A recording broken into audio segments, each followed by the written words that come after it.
Breaking into the music business is a unique journey for everyone, but trust, it's the love of the music and the culture that's the connecting tie. These are the untold stories of how Canada's most prominent Black entertainment professionals got started in an industry that never sleeps. I'm Gemini, and welcome to the AMPLIFY Podcast.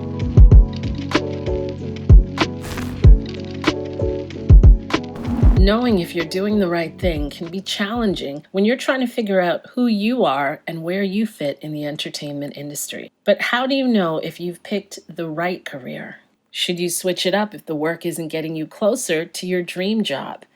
And how do you avoid making the wrong decisions? While it may be easy to look back on our lives and think, I wish I had done that, or I wish I had tried this, DJ Four Corners has no regrets. I don't believe in regrets. I think that every choice that we make is the best choice that we have with the information that we have at that time. And I'm not really an emotional decision maker. Like, I'm a very rational person. I have emotions, not a robot. But I make decisions based on weighing the pros and cons. I make these lists in my head that, make sense to me. And for that reason, no regrets. Honey Jam founder Ebonnie Rowe has the battle scars to prove that the road to success is paved with bumps and bruises. And yes, opportunities. I could definitely have done a lot of things better or differently in my personal life, in friendships, in relationships, in family situations, but you would have needed to have a crystal ball, because at the time things are happening, you don't know what the outcome is. You may not even know what your options are. You just know that you need to trying to achieve this thing, and you're not thinking about the fallout, All of this stuff was happening at a different time, before the internet. I can't stress enough how different it was then and how much easier it is to get information, to find out that you're not alone and that there are millions of people that are struggling with certain things, all the different self-help things that you can look up on YouTube and Google and so on. So that makes a huge difference than when you might feel you're just in this box and there's nobody to look to and you've got to figure it out. And so you might make some mistakes along the way. But sometimes the best opportunities are also disguised as the most challenging ones. And that can often make your decision-making that much harder, like it did for Randy Phipps, principal of RP Communications. But that experience will also make you stronger. None. I think every choice brings you to where you need to be. And even a lot of the negative things that happened, it had to happen the way it did to bring you to where you are. When I left my agency, which was a very difficult decision I had to make, my boss was not happy with that. And we didn't end on the best terms because she was unhappy about it. I was unhappy at the time, and it was kind of a bit of a breakup, I would say. And I think at the time it was like really hard, super painful. I'm like, why does this have to be so difficult? Why can't the transition be easier? But I feel like it had to happen the way it did. And the level that we were at pushed me to do better. Because I feel like if it was a bit more amicable, I would have kind of stayed lower. But the fact that it wasn't, it kind of pushed me and gave me like a bigger drive for success to like make sure to make this work, because that was a great opportunity that I walked away from. So in the moment, it was hard and tough and painful. And I thought, why couldn't it have been easier? But I'm glad it happened the way it did at the level and intensity that it did, because I feel like if it wasn't like that, and if it was too like easy, I wouldn't be sitting here now. That's why it's essential to figure out what you're best at and allow yourself the opportunity to do it. Jermayne Clayton, president of Awesome Productions, knows this all too well. He says that figuring this out is the key to moving forward. I wish I started this sooner. I wish I figured out what I wanted to do as a manager. I think a lot of the time, I look at a manager similar to a lawyer, and maybe that's just because I know both of those worlds, but great managers understand where they specialize. Like, what do you bring to the table? Yes, you have to look at a lot of areas and aspects, but every manager has one specialty that's what they jump into. Some of them are marketing geniuses. Some of them are great accountants. Some of them have a backing in law. Some of them can put on a show. Like, they can literally put the show together themselves. I had to figure out that mine was business development. I'm all about building a brand around clients and then going out and literally making that my goal. Talking to individuals and making them believe that this brand is bigger than what they're seeing today. I didn't realize that until, I don't know, maybe 3 years ago, 3, 4. Because for the longest time, I thought it was just, okay, get on the road, make sure the client gets paid, have fun, party, whatever. But that's not what my specialty was. And figuring that out has made me more comfortable in my business and has made clients much happier because they know, oh, this is what we're going to do. And now that I've gotten into that rotation, it's made things a lot better. And moving forward nonstop, according to advanced publicist Jamelia Campbell, is the key to getting you through the tough spots. Fall down, you just keep going. Like, there's no time to fall and flail around and figure it out. Like, you just got to keep going. Like, I think I was just raised in understanding the music industry is 24/7. It never sleeps. There's so much going on. It's busy, busy, busy, busy, busy. So I think I entered it with this mentality. So whenever I kind of faced adversity, it was kind of just figuring out if there was a structure and a system to, address it, some sort of framework. If not, you complain to your friends, then you move on. You kind of just eat it. You just kind of just be like, okay, I clocked it. I understand that maybe that's who you are. That's what the situation is. And you just keep that in the back of your mind. And maybe it's a story for the bar, who knows? Or maybe someone else has had that experience, who knows? But you kind of just keep moving forward. It's kind of just figuring out how to not let that mess up the rest of your day, your time, your week, your career, your campaign, and keep moving forward. So, can you really have it all with a no days off mentality? DJ Lissa Monet says you can have it all, but you will have to sacrifice that time. No days off, no days off. You have to hustle, you have to grind, you have to be on whatever the pulse is, 24/7, 365. I would stay up hours listening to music, just finding the newest shit, finding the newest artists and trying to either break them or just put friends on so that way I could play them in the club and people would know who they are. And it's all time consuming. I've missed a lot of family, events and moments. I've missed parties, I've missed friends' birthdays. And I think that's one of the things. I mean, now that we have more entrepreneurs, people understand that. But I think that was the one thing that I learned very, very early was that, it's time consuming. And if it's worth it enough to you, then you got to sacrifice the time.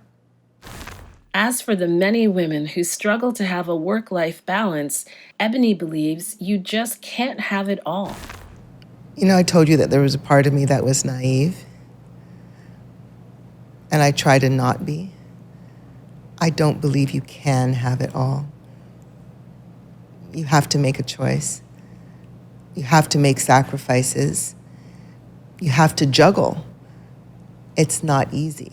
I've not met one person for whom it is easy. Even people who have money to have staff and nannies and chauffeurs and all of that. Because if you have all of that, then you're missing quality time with your child. If you're not bathing your child and doing homework with them and doing those types of things. So each person has to decide within themselves, what is the life that you want? What are the sacrifices that you're willing to make? What do you need for these things to happen? And each person has to do that for themselves. And the type of contribution that I can make is to be real. And so I didn't have someone to ask, how do you do this, right? Like when you're a pioneer in something, it's like, you're figuring it out and making it up as you go along. And so if I can help someone by sharing my experience to maybe not have a roadblock or a hurdle or a way to avoid it, you know? But each of us has our own responsibility to figure these things out.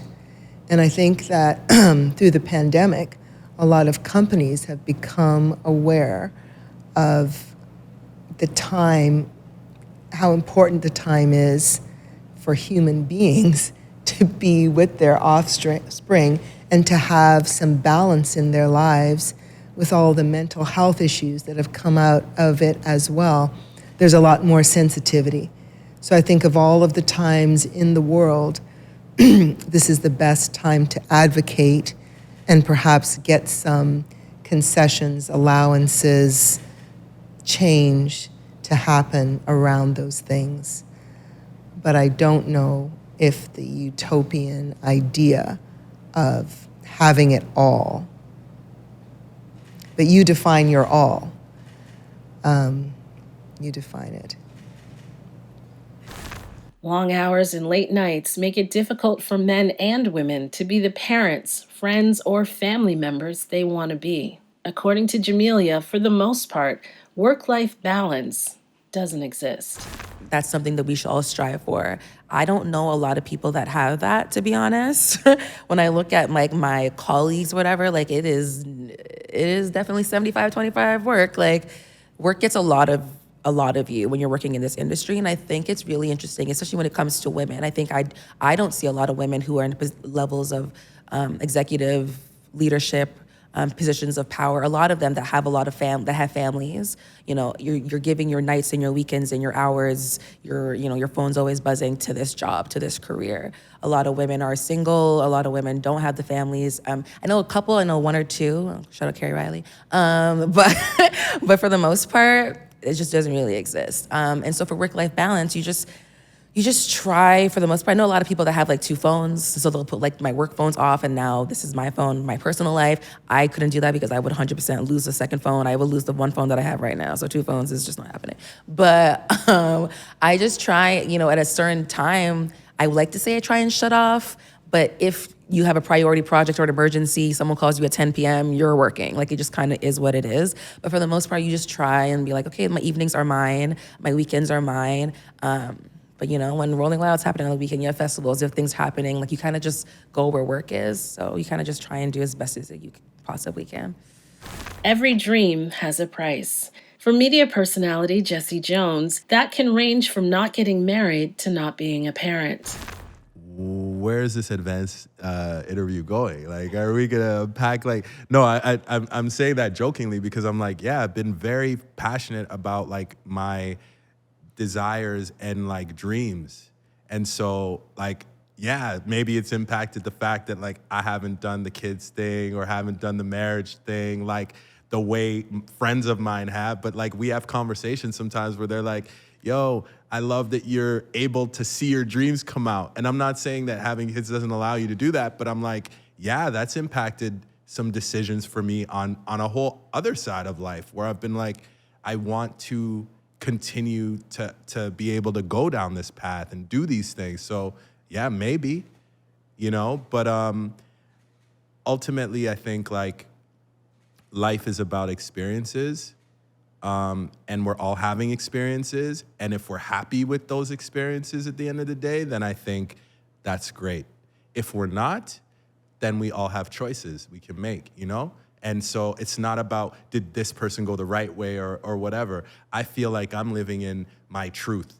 That's what I want to do. And that's going to evolve, it's going to evolve. And I'm happy to let it evolve. I hope I have a lot of time for it to just keep evolving because that's what life is. I've seen what happens when, life transitions. So I'm on this ride and like, I think, what's been great about the past 5 years is professionally and personally, I've just got really comfortable with sharing that and actually like dialing into it. And that's a very, freed up place to be. It's taken time though. It takes a lot of time, but I like where things are right now. And sometimes the sacrifice you make can push you so hard it physically hurts. There was a time I had a wedding, and prior to that wedding, I had like 3 or 4 gigs night before. So I was going. And I remember getting ready for this wedding, feeling fine, whatever, hop in the shower, Hola Fresh, get out, and next thing you know, I wake up and it's pitch black. I'm on my bathroom floor, and only to realize that like I literally passed out. Obviously didn't get to the wedding in time. My phone's blowing up. And, I think that was the moment where I realized, like, you can't do this the way that you've been doing it before. Hashtag no days off might look good on social media, but as DJ Lissa Monet learned, it can also cost you your health. Knowing just when to slow down, reflect, and reset is critical. Just ask Jermayne. At that point, I was in a transition phase between one company and another company. So I was moving from my first business partner that I had with the next business partner that I wanted to have. And in that moment, I started thinking about, okay, that same thing that I'm talking about, some things are just not a fit. So I was thinking, what didn't work? What was I spending too much time doing? And what needs to change so that I don't repeat the same thing? Even thinking about it right now, I'm a little choked up because I had zero clue. And for the first time in my life, I doubted myself. Like I was saying, confidence has always been something. That was that one period where I went, are you sure? Is this really what you want to do? Because you haven't figured this out yet. What's wrong? And I don't know how. Definitely friends, definitely family, but I made it through. And that was that change for me. It was the right clients that came into my life. It was the right business partner that came into my life. And realizing how I played a role within both of their spaces, I think that's what really set things off for me. I didn't think about that importance. That was actually something that I learned after getting back on track. I realized that I was in a really dark place before that, and I needed to figure out something or a tool to help me counter that if it should ever arise again. And so I started working out, and I started running. Kind of funny that I started running. But yeah, I started doing long distance running. I used to do that in school when I was growing up. So I got back into that, started running half marathons, things like that, something to just escape everything, escape what was in my present. And that's kind of why I was saying it's funny that I was running. I just realized that the joke was mentally and not into this room. But it's funny that I chose running because I needed to escape. And when I do a run, I have a starting point. I just go.